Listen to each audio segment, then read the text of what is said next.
Praise the lord.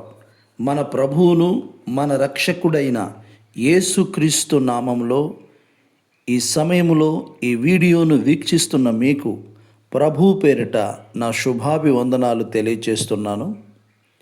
అప్పు గురించి నా జీవిత అనుభవాల్లో నుండి కొన్ని మాటలను మీకు తెలియపరచాలని ఈ వీడియో చేస్తున్నాను.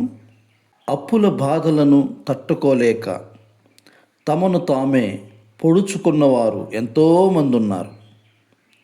గుండెలు బాదుకుంటూ, తలలు గోడలకు గుద్దుకుంటూ, తల వెంట్రుకలు బెగబెట్టుకుంటూ, కేకలు వేస్తూ రోదిస్తున్నవారు ఎంతోమంది ఉన్నారు. కనులలో కన్నీరు మెదులాడుచు లోపల నలిగిపోతూ ఉన్నారు. మీ అప్పు ఎక్కడ? కిరాణా షాపులోనా? బంగారపు షాపులోనా? బ్యాంకులోనా? ఫైనాన్స్ వారి వద్దన? మీ స్నేహితుల వద్దన? మీ బంధువుల వద్దన? మీ ఆత్మీయుల వద్దన? మీ పొరుగువారి వద్దన? ఇంకా ఎక్కడైనా ఎవరి వద్దైనా అప్పు చేసి ఉంటే గమనించండి. అప్పు ఇచ్చిన వారి మాటలు ఇలా ఉంటాయి: కట్టలేనప్పుడు, తిరిగి ఇవ్వలేనప్పుడు ఎందుకు తీసుకున్నారు?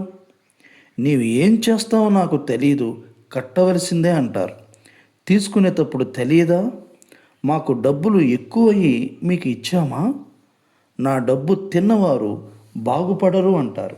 మాటి మాటికి వారి మాటల చేత బాధ పెడతారు.